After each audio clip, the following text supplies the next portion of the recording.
Hello and welcome to Byju's IAS. Let's get started and look into the first article. The first article says the long road to winning the battle against trafficking. The article here is speaking about human trafficking. 30th of July has been designated by the United Nations as the World Day Against Trafficking in Persons. The theme for the year 2021 is Victims' Voices Lead the Way. What does this theme highlight? It highlights the importance of listening to and learning from the survivors of human trafficking. Basically, the victims in the human trafficking will act as the key actors in the fight against human trafficking. What will they do? They'll share their experiences. These experiences can be taken down as suggestions, and ultimately, these suggestions will eventually become action plans to prevent any type of human trafficking that can happen in the near future. So the approach for the year 2021 is more about victim centered approach, effective approach to combat the human trafficking that is taking place world over. Now the question is, what is this human trafficking? Human trafficking is a crime. It is an illegal offense. What does it do? It exploits the women for what? For sexual exploitation. It at the same time exploit the children for what? For getting cheap labor, and at the same time these children's organs are also used for organ trade as well, and at the same time men are also trafficked basically for making use of them for the forced labor. That is what is called as the human trafficking. So the human trafficking is in terms of women for sexual exploitation, children for labor, as well as for organ trade, and for men when they are engaged in forced labor in some other region or locality. Now let's have a look at the numbers. Between April 2020 and June 2021, an estimated 9,000 children have been rescued after being trafficked for labor. This on an average means that about 21 children have been trafficked every year for the past 15 months. The Childline India helpline received 44 lakh distress calls over the past 10 months, and over a year 2,000 children have arrived at its shelter homes.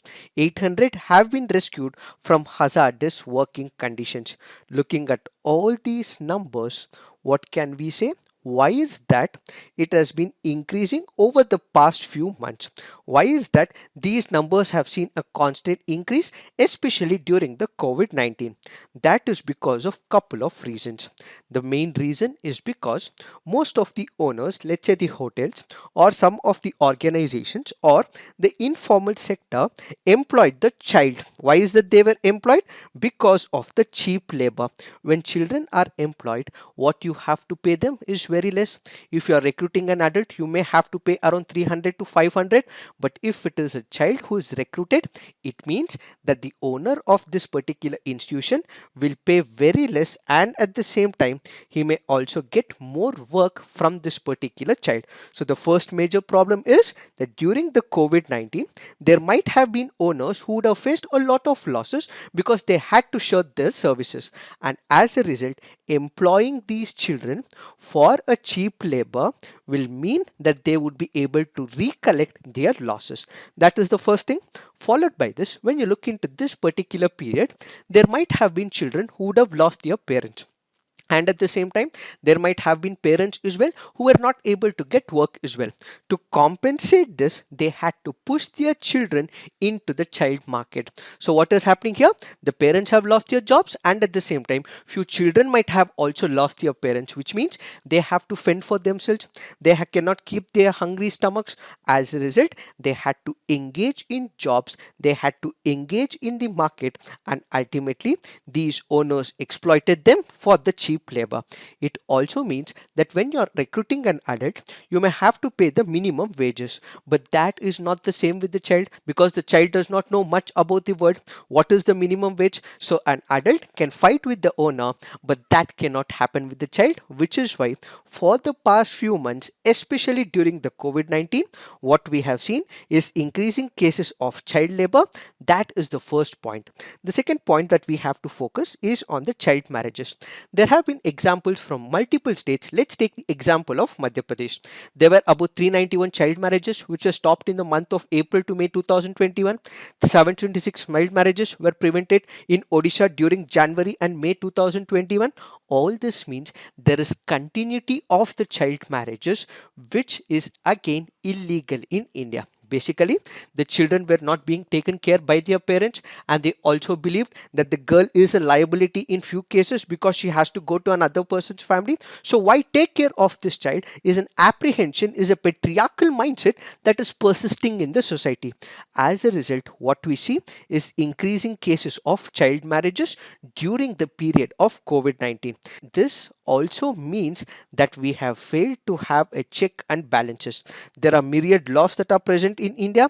There are myriad regulations that are present in India. We have policy updates that happen periodically. We have district people who are administered as well. So all these people were unable to keep a check when it comes to these child marriages. Yes, we were able to prevent them, but at the same time, when it comes to the child labor and child marriages, in spite of the laws that we have failed to stop the menace of the child marriage and child labor is the major problem because of the issues persisting in the implementation of the laws. So there are number of laws that we currently have, but in spite of these laws, we do not have a clear cut structure when it comes to the execution of these laws. So implementing policy, implementing laws has become a major deterrent when it comes to the actual execution.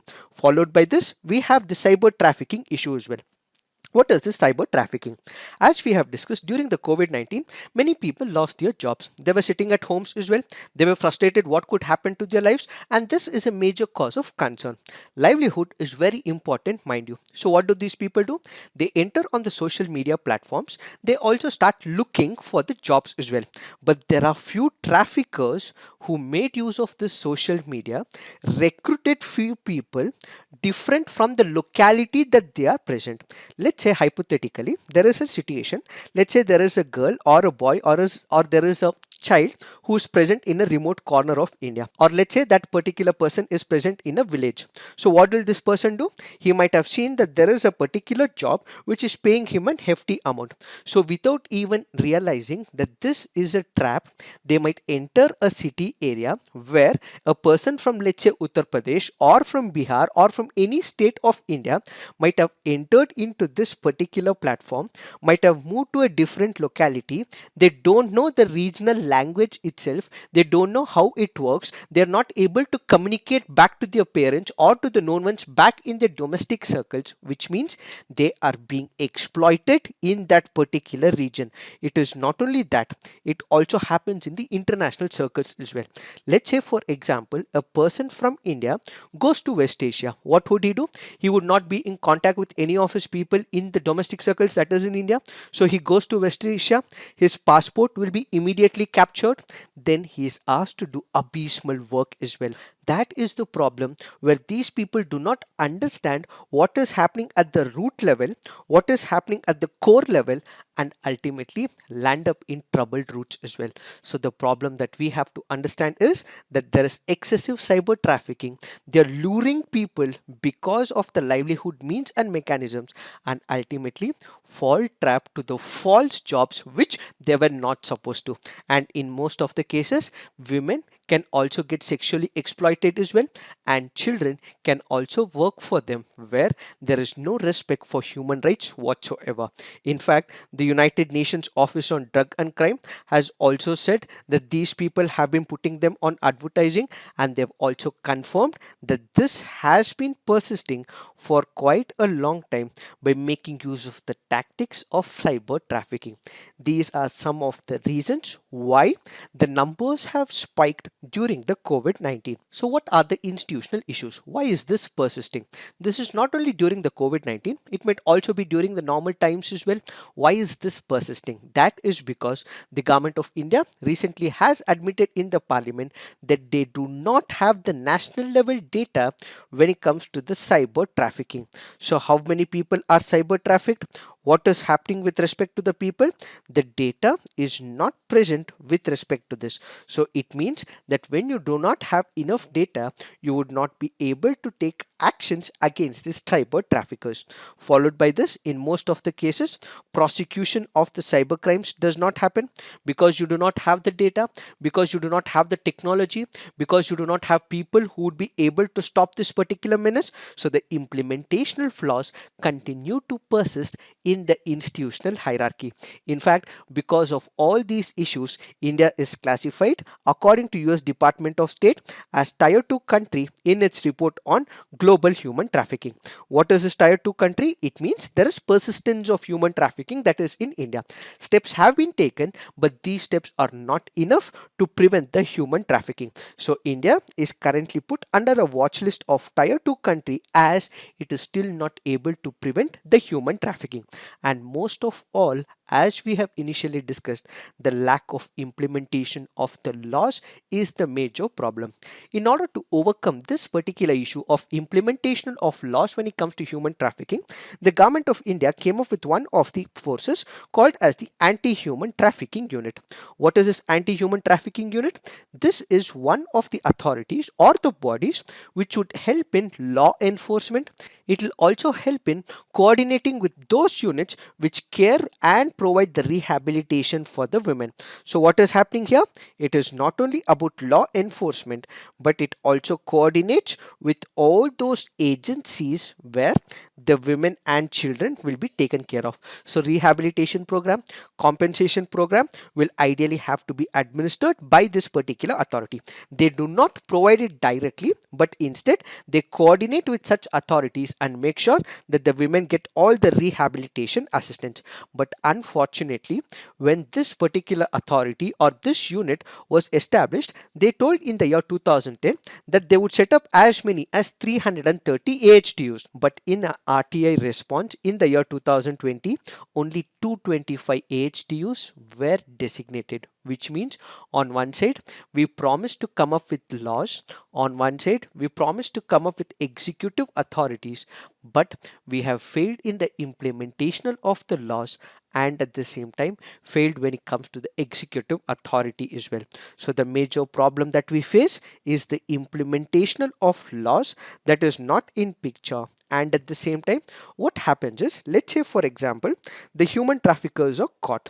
These human traffickers will have to be put in front of the court. The court looks into the evidences and ultimately convicts these traffickers. But what is happening of late? There is failure of the investigation that it has resulted in less number of convictions, and most number of people are also not prosecuted as well, which means that there are challenges even with respect to the prosecution. Since the Indian system is plagued with a lot number of cases, it also means that a particular case going to the court of law may take large number of years, even decades as well. So during this particular period, the same trafficker might force the victim to withdraw the complaint, and ultimately the justice delayed is justice denied. So the victim, who ideally should have been compensated one by putting the human trafficker behind bars, is now walking free because of the delay in the process. And finally, the rehabilitation program has failed. Psychological counseling which has to be provided has failed. Compensation are not provided to these victims, and ultimately overall we have failed in this entire process of preventing trafficking, says the author. In fact, the author has also said that the government of India has planned to come up with a new trafficking bill, but that is not a necessity. Instead, for all the laws that we currently have in terms of the constitutional guarantees, in terms of the Indian Penal Code, and in terms of other laws that will have to be implemented, the authorities will have to follow the rules and regulations. If all of this is taken into picture, then we would be able to prevent this menace of trafficking, says the author. In fact, the author goes on to say, as promised, we have the anti-human trafficking units. This will have to be upgraded, and at the same time, what we have to establish is the fast track court, and at the same time, we have to provide the required amount of compensation and psychological training, says the author. So it is not only about the failure of the government, but it also has to require the civil society cooperation as well. Once the civil society is kept a check, they are aware about what is happening in the society. What we need is an integrated process where the government the civil society, all picture in to stop the menace of human trafficking, says the author. It is this that we have to understand in reference to this article. Now let's look into the next article. This article here is speaking about compulsory vaccination. What is the background to this particular issue? There have been many instances of vaccine hesitancy. What is this vaccine hesitancy? That there is availability of the vaccine.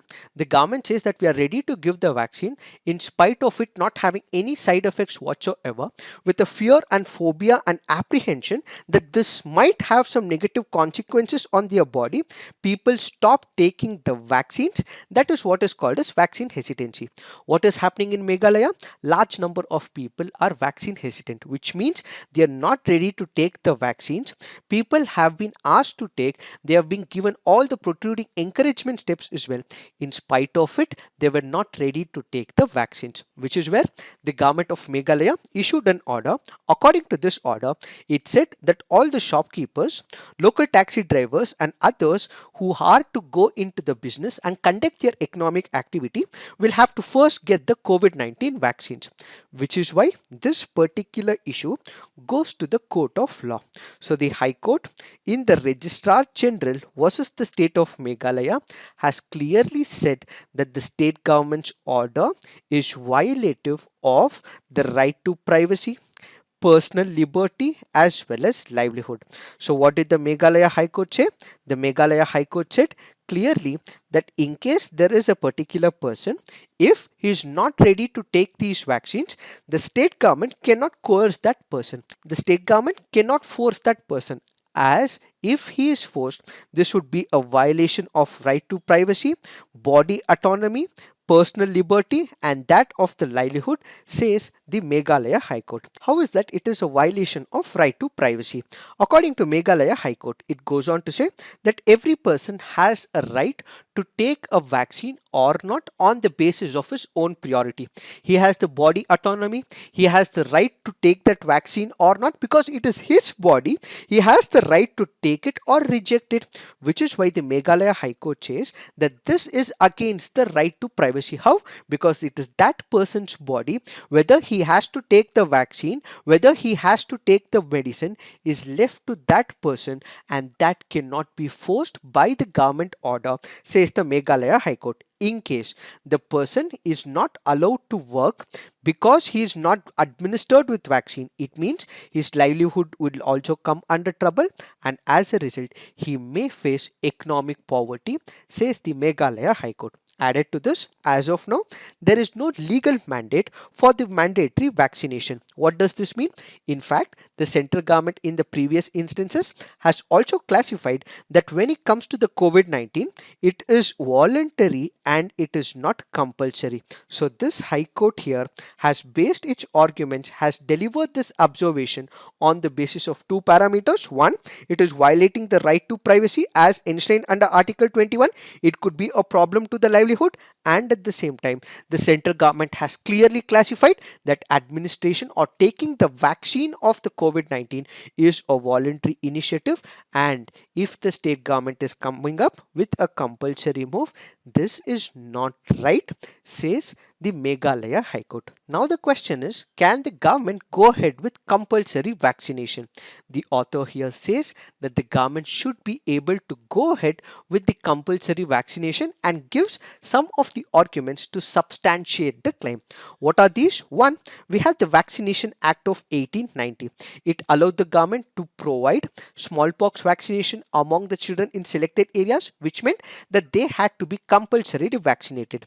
We also have the landmark judgment recently that has taken place in Wawrinka and others versus Czech Republic, where the European Court of Human Rights has clearly said that these compulsory vaccination programs are compulsory and it does not violate right to privacy or the practice of religion. Why?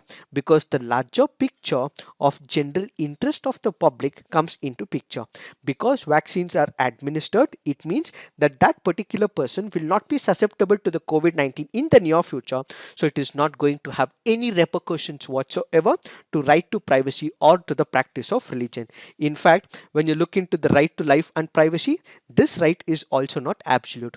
There is no fundamental right which is absolute in nature except to Article 17 to a limited level. But most of the fundamental rights are qualified, which means they can be amended or suitably changed as well.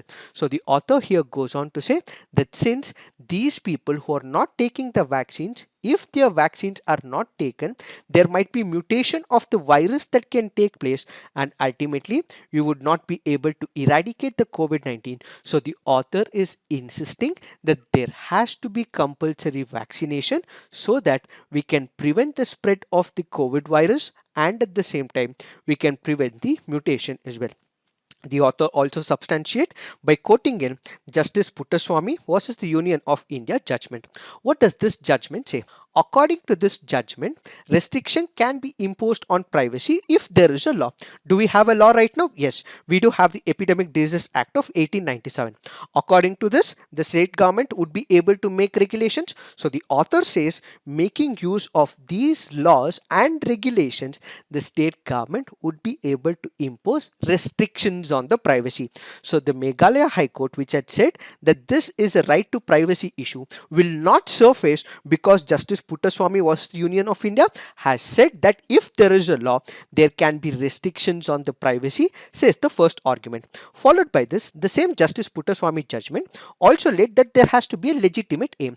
What is this legitimate aim? In case we are restricting the privacy, there has to be a legitimate aim. What is that aim? The aim is to prevent the COVID-19 virus, spread of the COVID-19 virus, prevent the spread of the mutation of the virus. So this is a legitimate aim. There is a larger public security in picture.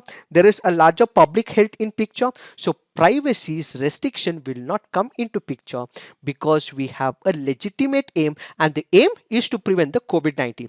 The third is that the restriction must be proportional.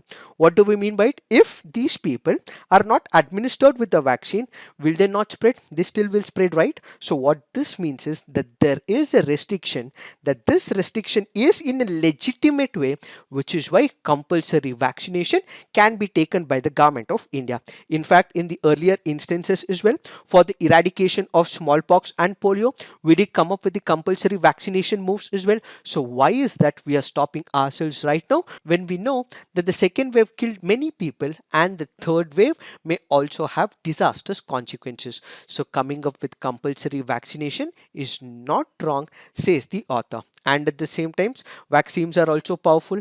They are able to fight the viruses as well, and in the past we have seen tremendous success as well. And when it comes to negativity ratio, it is comparatively less in the current situation as well. So we have to ensure that there is effective vaccination to have a significant decrease when it comes to the COVID-19 spread, says the author. So going forward, the governments can take up respective steps to prevent the spread of the COVID-19 virus, says this article. It is this that we have to understand in reference to this article. Now let's look into the next article. This article says 27% for OBCs, 10% for EWS in national quota medical seats. The article says that the Union Health Ministry has announced 27% reservation for the OBCs and 10% quota for the economically weaker sections in the All India quota. This article here is speaking about All India quota. So what is this All India quota? It means that the person from one state would be able to study in another state if he has his name in the merit list. We have one of the entrance examinations called as NEET. What does NEET stands for? It stands for National Eligibility Cum Entrance Test. If a person has to become a doctor, he has to select one of the medical courses or the dental courses in the country, either for the undergraduate program or for the postgraduate program. He has to clear this eligibility test. Only after getting a ranking and on the basis of merit, a person from one state would be able to study in another state. So merit was the key criteria for introduction of the All India quota. So basically, let's say there is one of the colleges in the state of Maharashtra. So in this college, there are only 100 seats. out of 100 seats, 85 seats for the undergraduate program will be reserved under the state quota. Why? Because this organization, this college is established according to the state laws, but 15 seats would be given to the all India quota. So any person from any part of the country, from any state, would be able to apply for these 15 at the all India level. So earlier, back in the year 2007, the Supreme Court said that about 15% of the reservations will have to be provided for the SCs, 7.5% for the STs, but this did not have any reservation for the other backward classes. Now the central government has made sure that there is reservation for the all India quota, which means the OBCs will also have reservation, the economically weaker sections will also have reservation. Before this, it was only applicable for the SC ST, but now in this all India quota, what we will also have is the reservation for the OBCs as well as the economically weaker sections. This is not in specific to the central institutions, but those which are under the control of the states, about 15% would have been given to the all India quota. In that 15%, what we will have is now reservation for the OBCs and EWS. It is this that we have to understand, but going forward, there will be more editorials and columns. We will take them up in an elaborate way. Now let's look into the next article. This article says amended factoring regulation bill passed. So this article here is speaking about one of the important amendment bills called as the Factoring Regulation Amendment Bill of 2021. What will it do? It will amend the Factoring Regulation Act of 2011, where it will widen the scope of the entities which are engaging in the factoring business. So what is this factoring business? Let me give you a simple example. Let's say there is one of the company. This is a small term company. This is an MSME company, and there is a customer on the other side as well. Let's say this company has provided some of the goods to the customer, and it has also provided an invoice as well. So this is an invoice which says that the customer is provided so and so good. So what will the customer do? The customer will say that he would pay back this money within a span of about 6 months. So during this particular period, there is a service or a good provided by this company to the customer. The customer has not paid the money, but instead he says that he'll pay the money in about 6 months. So he acknowledges this invoice and also says that he would be paying back this money within a span of 6 months. So what they also have is a valid contract that is established between the customer as well as the company. But during the period, this company or that person, the MSME industry, might feel suddenly there is a requirement of a cash. So what would he do? He goes to another company which is called as the factoring company, where it can be a bank, or it can be an NBFC, or it can be any other entity which has been registered under the company law. So what will this company do? This company will go to this bank or the NBFCs or any entity registered under the company law, give this particular invoice to this company, and ultimately take the money that is to be paid by the customer. So the customer in the near future will have to pay back to this bank or the NBFC or the entity that is registered under the Company Act. You might ask me, what is the advantage for this NBFC or the bank? This is given at a discount. Let's say if this person is to be paid about 100 rupees, they would be paying him only 98 rupees, but from this customer they would take 100 rupees from the customer. So what is the advantage for this company, that is the MSME company? As of now, he does not have the money, but he requires the money for pumping in for other activities. So he'll take this discounted money of 98 and will ensure that there's continuation of the activities. So there is free flow of finances that happens when it comes to the factoring. So what happens here? We have the assigner. The assigner is nothing but the MSME companies. So he asks the factor company to take the money from the debtor. The debtor here is the customer. So the factor here is one of the company. The assigner is giving this particular invoice or the copy to the factor to take the money from the debtor. This is what is this regulation bill all about, but in detail analysis will be discussed as part of our economy this week. Now let's look into the next article. This article says Astana posting violates Supreme Court court verdict, says Delhi Assembly. What is this article speaking about? The Delhi Assembly has recently passed a resolution against the appointment of Rakesh Asthana as the Delhi Police Commissioner and has requested and asked the Union Ministry of Home Affairs to reverse this decision. Now the question is, why is that the Delhi Assembly against the appointment of Rakesh Asthana? When it comes to the Union Territory of Delhi, what happens? The police is under the control of the central government. So who would be able to make appointments? It is the Home Ministry. Who is able to make the appointments? It is the central government. However, the Delhi Assembly has objected to this basically because of one of the judgments that was passed in Prakash Singh versus the Union of India in 2019. What was this judgment all about? According to this judgment, if a person has to be appointed to one of the designated positions of heading the police institutions, it can be DGP. So who is the head? It is the DGP of the state who is the head. If that person has to be given this designated role, he has to have a minimum tenure of 6 months. So an equivalent to the DGP in the commissionerate system is the commissioner. In Delhi and in most of the metropolitan cities, what we have is the commissionerate system. So we have the DGP at the state level, who is the head of the hierarchy in the police level. So at the commissionerate system, the equivalent to the DGP is the commissioner of police. What the Delhi Assembly says is Rakesh Asthana was given an 1-year extension and was appointed as chief of the Delhi police. So this means it is in violation of Prakash Singh case, where the ideal tenure for that person should have been 6 months in the service. Since he did not have so much of time, he was set to retire on July 31st and he was given a year-long extension. It means there is violation of Prakash Singh case, says the Delhi Assembly. Added to this, it has also voiced concern as well. There are police officers who are present in the Augmont cadre. What is this Augmont cadre? Arunachal Pradesh, Goa, Mizoram and Union Territory cadre.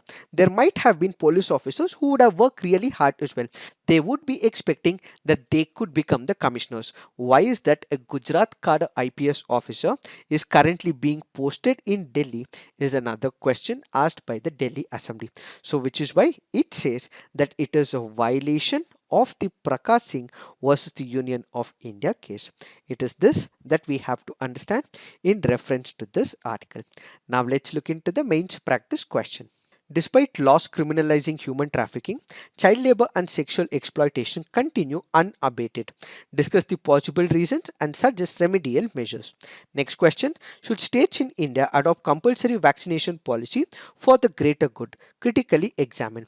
So please write all your answers on the comment section and also on our website, where we have created a platform for you. And please do peer review as well, so that you guys can teach each other and evolve over a period of time. So this is it for today. Thank you for watching. All the best.